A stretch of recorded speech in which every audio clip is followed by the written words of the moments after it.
Баршаңызға сәлем.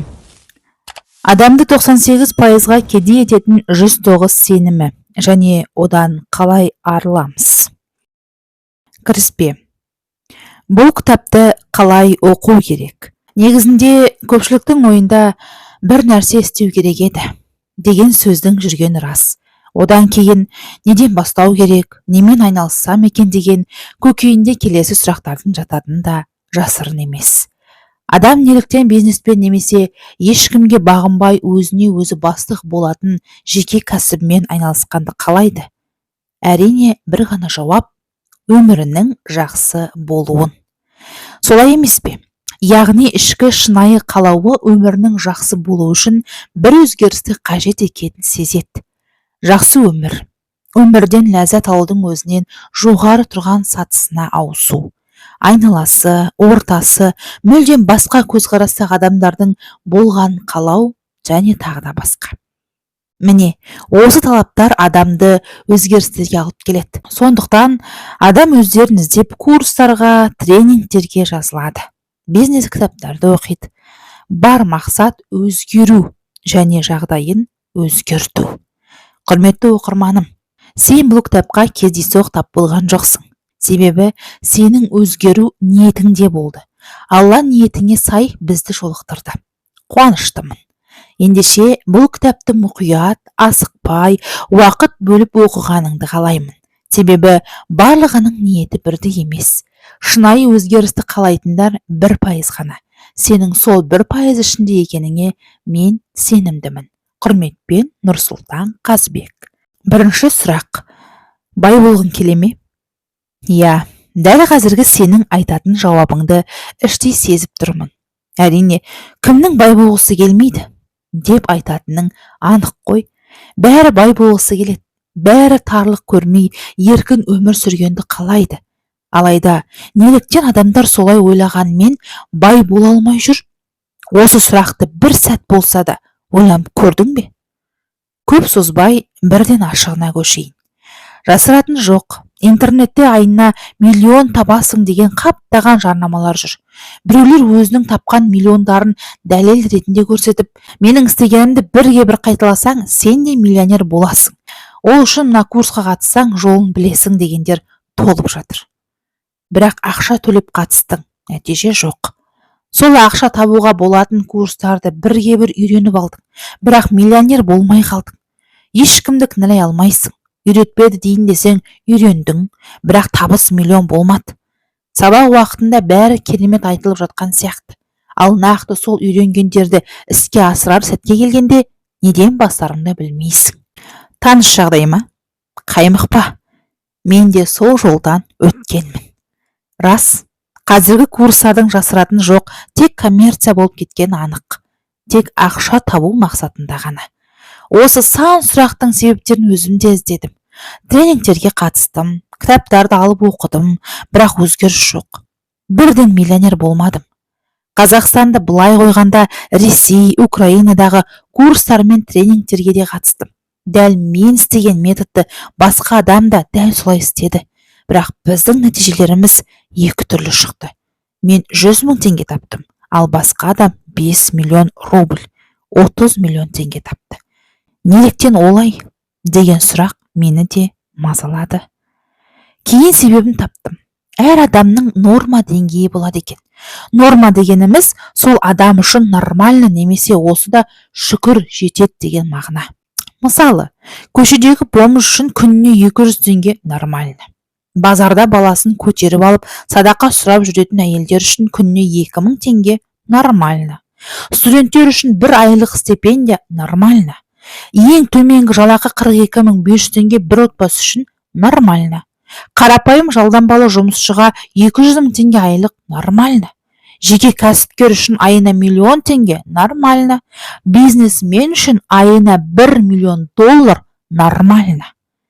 Бұлай қарсаңыз, ең төменгі сатыдан жоғары сатыға дейінгі барлық нормальналарды жазған кезде қоғамда осындай өмір сүру деңгейлерінің бар екенін байқайсыз. Бұл өмір сүру деңгейлері. Күніне 200 теңге ғана қажет болған бомж үшін өмір керемет. Бомждың көзімен қараңыз. Ол сол ақшаға тамақтанады әрі көңілін де көтереді. Себебі өзін сол өмірге үйретіп тастаған. Оған күнделікті 200 теңге болса, оның проблемасы шешіледі.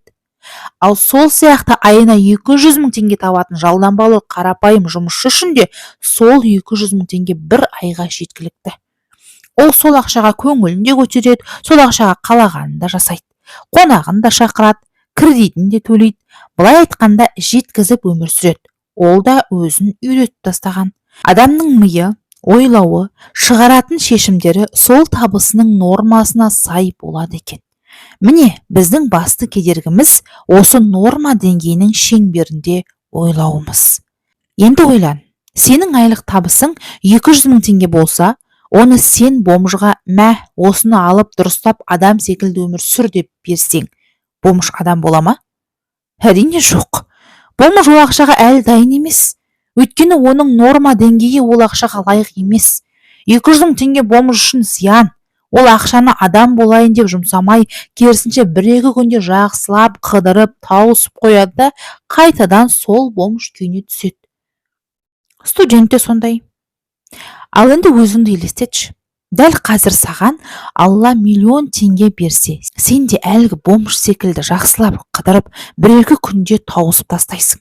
Себебі сенің де норма деңгейің бар. Көбісі бай болғысы келеді. Бірақ олардың бай бола алмайтын себептері осы норма деңгейінің шеңберінен шыға алмауы. Адамдар бизнеспен айналысуды көп ақша табу үшін деп түсінеді. Оның себебі көп ақша болса, еркіндікке қол жеткіземін, қалауымды орындаймын деп ойлайды. Яғни, ақша адамның өмірін өзгертеді деп ойлап, қай жерде қандай ақша бар, миллиондарды қайдан тапсам екен деп шар құрып, супер-пупер методтарды іздей бастайды. Ақша табу үшін іздегенге сұраған демекші, алдынан адамның эмоциясына әсер ететін миллион тап, миллионер болдым деген лозунгтарды айқайлатып түрлі тренингтер шыға келеді. Эмоцияңды пайдаланып, сенің қалтаңа түседі. 100 мың теңге қандай миллионды табатын супер методты табасың. Бұл да таныс жағдай ма? Енді сен ренжіткім келіп отыр. Ақша адамды өзгертпейді, әрі бай қылмайды. Бұл сөзімді дәлелдеуім үшін мысал келтірейін. Интернетке кіріп, Google іздеу жүйесіне лотереядан ұтқан адамдардың өмірін бір сәт зерттеп көріңіз. Лотереядан ұтқан адамдардың өмірі өзгеріп кеткен бе екен? Әрине жоқ. Ақшалары таусылған сәттен кейін олардың өмірі бұрынғы қалпына қайта оралды. Тіпті кейбіреулердің өмірі бұрынғыдан да төмен болды. Яғни, адамдардың өмірін ақша ешқашан өзгерте алмайды. Оның норма деңгейінен асып кетсе, ол ақша адам өміріне зиян болу әбден мүмкін. Ал енді қалай бай боламын, Нұрсұлтан деген сұрақтың болатыны белгілі. Бай болу үшін біріншіден бізге нақты себеп, яғни причина керек. Екіншіден, өзіңнен жоғары тұрған адамның норма деңгейінің шеңберінде ойлау керек. Бай болғың келсе, бай секілді ойланып, бай секілді шешім шығарып, бай секілді әрекеттерді жасау керек.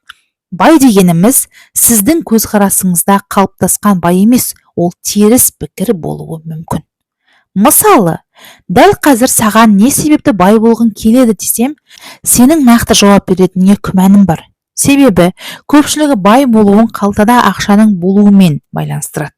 Мысалы, мен бай болсам, ақшам болса, садақа беретін едім. Бай болсам, ақшам болса, бәріне көмектесетін едім деген сөздерді айтады. Ал негізінде, оған байлыққа баратын жолды ешкім ойлап, оны мақсат тұтпайды. Ол мақсат тұту деген қалай? Ол сұрақты қалай түсінсек болады?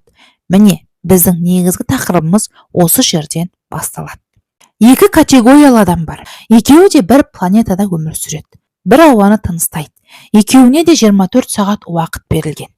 Бірақ екеуінің ойлары, әрекеттері мен шешімдері екі түрлі.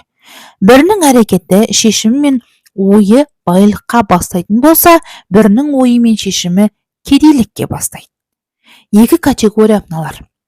Кедей саналы, ойы, шешімі мен жасайтын әрекеттері кедейлікке бастайтын адамдар. Бай саналы, ойы, шешімі мен жасайтын әрекеттері байлыққа бастайтын адамдар. Біздің норма деңгейіміздің шеңберінде санамызға жатталып қалған түрлі ойларымыз, жасайтын әрекеттеріміз, күнделікті тіршілікте кездесетін шешімдерімізді, тіпті тілдік лексиконымызда айтатын сөздеріміз де біздің ойымыздың ұшқыны екенін ескеріп, таным таразысына салып, бір саралап алуымыз керек. Қайда бара жатырмыз? Біз қалаған байлыққа ма, әлде кедейлікке ме? Осы кітапта біз кедей саналы адамдар мен бай саналы адамдардың көзқарастары мен сенімдерінен тұратын 109 пунктті жинақтадық. Бір жағдайда екі категориялы адам екі түрлі ойлап, екі түрлі шешім шығаратынын жаздық. Қазір төмендегі таблицадан біраз ойларды және шешімдерді оқисың. Осы жерден ақ сенің бара жатқан жолың анықталады. Бұл фундамент. Мен қанша Филипп Котлердің маркетингін жатқа білетін білімді маркетологтарды көрдім. Өте сауатты SMM IT мамандарын да көрдім. Бірақ олардың тренингтерде айтылғандай ақша табуға болатын білімдері оларды ешқашан бай еткен емес. Олардың көбісі сондай бір күні болады деген тәтті иллюзияда жүр. Мен де солай ойлағанмын. Бұл алатын дүниеңіз алдағы өмірін жоғары норма деңгейінде ойлайтын адамға, өмірін бизнеспен елестететін адамға фундамент сияқты. Фундаментсіз қабырға көтерілмейтін секілді. Бұл алатын фундаментсіз бизнесіңіз бір жақты болмайды. Бұл инструмент емес, бұл білім. Білімді білу бар және түсіну бар. Білу мен түсіну екі бөлек ұғым. Білу теория болса, түсіну практика. Кейде осы жерде айтылған нәрсені сіз өмірде білуіңіз мүмкін. Не болмаса сіз оны көрдіңіз, не оны бір жерден оқыдыңыз.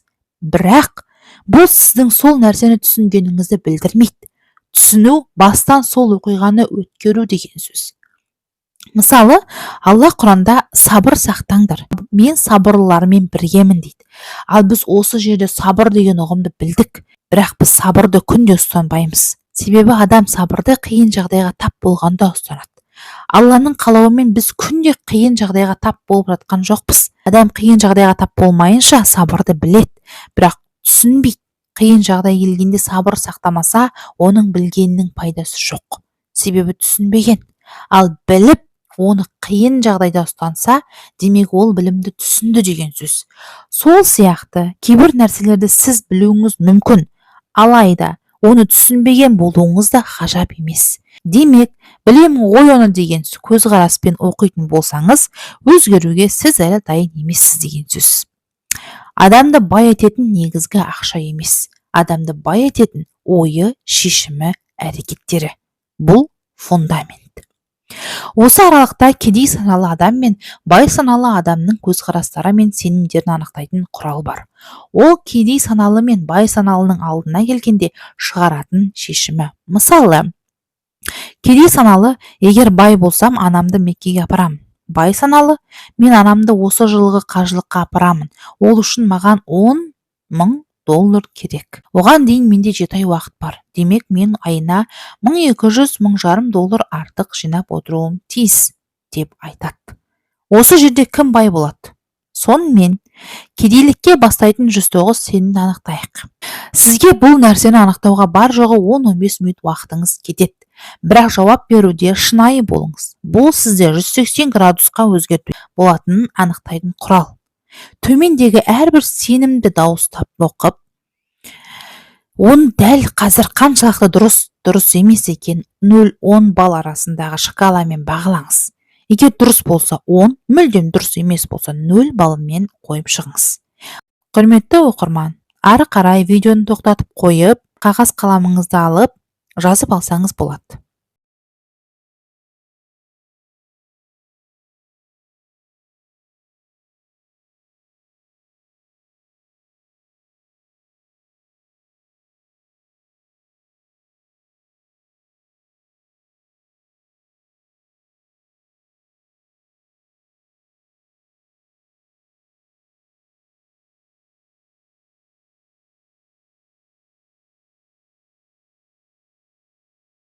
«79-дан аяқталады. Енді өзіңе осы кезде сұрақ қойып көрші. Қалағаныңа қол жеткізіп жүрсің бе? Әлде қалтаңа қарап өмір сүріп шешім шығарасың ба? Байлық дегеніміз ол рухани байлық. Ақша қолдың кірі деген түсінікті біздің санамызға бұрыннан сіңдіріп тастағаны жасырын емес. Себебі біз жалақыға қарап өмір сүретін жалданбалы жұмысшы қоғамнан шыққанбыз. КСРО кезінде кедейлерді әділ және адал еңбекпен жұмыс жасайды деп, ал байларды зұлым, әділетсіз етіп көрсетті. Ал біздің бай болуымызға кедергі болатын кейбір себептердің бірі осы. Бұл біздің санамызға орнатылып қалған көзқарастар мен сенімдер. Осындай ойдың себебінен біз бай бола алмай жүрміз. Бай болып кетсек, онда өзімізді әділетсіз, сұмпайы, тойынған кейіпте көретін сияқтымыз. Әрине, ешкім жаман адам болғысы келмейді. Бірақ бұл қате пікір. Мен жоғарыдағы мысалды бекер келтірмедім. Себебі адамды бай ететін ақша емес, ойлары, шешімдері және әрекеттері. Бізге бай болуымыз үшін жұмысшы адам секілді емес, бизнесмен секілді ойланып шешім шығаруымыз керек. Түсінгеніңіздей, жұмысшының деңгейінде емес, бизнесменнің деңгейінде шешім шығаруымыз керек. Әрине, егер сіз бай болғыңыз келсе. Кейбір адамдар ақша маңызды емес деп айтады. Мен ондай адамдарды әлі ақшаны жұмсайтын нақты мақсаты жоқ, әлі таппаған деп есептеймін. Ақша болса, ең алдымен өзіңе көмектесе аласың. Мен 50 мың теңге жалақысы бар мемлекеттік қызметте істеп жүргенімде қатты ауырдым. Сол кезде ақылы клиникадан анализ тапсырғанымда анализ бағасы 48.700 теңге шықты. Бұл жай анализдің қорытындысын білу үшін төленген сумма. Ал әлі емделу бар. Сол кездегі менің 50 мың теңге жалақыммен отбасыны былай қойғанның өзінде өзімді толық қамтамасыз ете алмайтынымды түсіндім. Осы кезде менде таңдау болды. Не осылай бір күні жақсы болады деп үмітпен өмір сүріп жүре бересің, не болмаса дәл қазір өзіңді қолға алып өміріңді өзгертесің деген үлкен таңдау болды.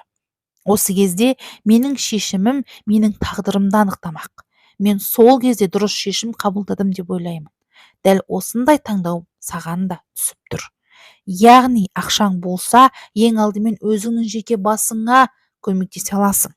Ақшаң болса, отбасыңа, туған туыстарыңа, көршілеріңе, ауылыңа, мемлекетке көмектесе аласың. Ақшаң одан асып бара жатса, Австралиядағы өрттен зардап шеккендерге қайырымдылық көмек көрсете аласың, Африкадағы аш-жалаңаш халыққа көмектесе аласың. Жақсы емес пе? Бірақ әуелі өзіңді құтқара аласың ба? Адам дамса, өзінің жағдайын жасай алады. Ал қазір көбісі дамумен көрсе қызарлықтың орындарын ауыстырып алған. Себебі олардың басым көпшілігі тез ақшаны табатын жеңіл жолды іздеу. Бұл даму емес, уақытша иллюзия ғана. Ол ешқашан орындалмаған соң адамдар даму дегенді теріс көзқараспен қарайды. Бизнес жайлы. Біз неліктен бизнес ашуымыз керек? Себебі күндердің күні бизнесіміз бізді асырап отырса дейміз. Ол үшін біз алдымен идеяны табуды, ол идеяны іске асыру үшін жоспарлауды, одан кейін бизнесті өзімен жүретіндей жүйеге қоюды үйренуіміз керек. Әрине, елдің бәрі қазір фрилансер болғысы келеді. Өйткені олар бизнесті өздерінің норма деңгейінен көреді. Мен де алғашқы 11 бизнесімді солай ашқанмын. Бизнесті жасау үшін көп нәрсені үйренуім керек пе? Деп өзіме қажетсіз білімдер ала беріппін. Одан бизнесімнің гүлденгенін көрмедім. Себебі бизнесте әрбір істі өзінің кәсіби маманына тапсырған ең оңтайлы шешім екенін ұқтым. Міне, бизнесмендер секілді ойлану деген осы. Кейбір бизнес мектептер адамдарға сайт жасауды үйретеді, таргетинг үйретеді, дизайн үйретеді. Одан табыс тауып та жатқандар бар, бірақ көпшілік емес. Ол үйрену нұсқасы бизнесмен етіп шығармайды. Ешкімге бағынбайтын, бәрін өзің істейтін жеке кәсіпкер боласың. Ал жеке кәсіпкер мен бизнесменнің айырмашылығы бар. Жеке кәсіпкер бизнес жасайды. Бизнесмен бизнестің системасын жасайды. Жеке кәсіпкер де бизнес жасайды. Оның мақсаты ең бастысы біреуге жұмыс істемесем болды. Мен көбінде жеке кәсіпкерлерді таксисттерге ұқсатамын. Себебі олар өзінің көлігімен нан тауып кәсіп қылып жүр. Бірақ ол жұмысқа шықпаған күні оған табыс жоқ. Ол жұмысты қойған күні оның бизнесі де тоқтайды. Ойлашы, 25 жасыңдағы энергияңмен бәрін өзің істеп миллион табарсың. Алайда 40 жасында сенде сол миллион табатын энергия болмайды. Ал бизнесменде бизнес жасайды. Бірақ ол бизнесте жасалатын әрбір істерді өз мамандарына тапсырады, немесе жалдайды. себебі онда нақты жоспар бар, нақты сызып қойған стратегиясы мен системасы бар. Оның бизнесі сол бизнесмен сызып қойған сызықпен жүреді. Бизнесмен демалса да, ауырып қалса да, шетелге қыдырып кетсе де, бизнесі жүріп тұра береді. Міне системаның ерекшелігі. Қай жаста болса да, сен аз энергия жұмсау арқылы бизнесіңді басқарып, табысыңды таба бересің. Қанша жерден өз кәсібің үшін сайт жасап үйрен, бәрібір профессионалдар секілді істей алмайсың. Бизнес бұл теңіз секілді. Теңізде қаншама бизнесмендер бар. Олар акула. Олармен бәсекеге түсу үшін саған кәсіби мамандар керек. Әйтпесе оңай жұтылып кетесің. Ең әуелі адамға санасымен әрекет ететін және шешімдерін дұрыстайтын фундамент керек. Одан кейін нақты мақсатты қойып, идеяны табуды, оны жоспарлауды, оны системаға қоюды меңгеру керек. Жақында режиссер Джеймс Менглтың Форд против Феррари деген киносы шықты. Сол кинода мынандай үзінді бар. Соғыстан кейінгі кезеңдер. Форд компаниясы қанша жерде мықты болса да, компания тоқырау үстінде болады. Сол уақытта Ферраридің атағы шығып тұрған кез. Қайткенмен Ферраридің жылдық табысы Фордтың бір күндік табысындай болса да, Феррари алда еді. Осы кезде Фордтың маркетологы мынадай ұсыныс жасайды. Егер біз Феррариден озғымыз келсе, Феррари секілді ойлауымыз керек дейді. Феррари Ле-Ман жарысына көлік дайындап, автожарыста үнемі бірінші орын ала берген соң, ол елдің ықыласына бөленген, сұранысы артқан. Ал Форд сондай позицияға жету үшін Ле-Ман жарысына қатысатын көлік дайындап, сол жарыста бірінші орынды алуды мақсат қояды. Міне, осылай ол Ферраримен бәсекеге түседі, атын шығарады. Бұл мысалды не үшін айттым? Түсінген шығарсыз. Тыңдағаныңызға рахмет. Каналыма тіркеле кетіңіз.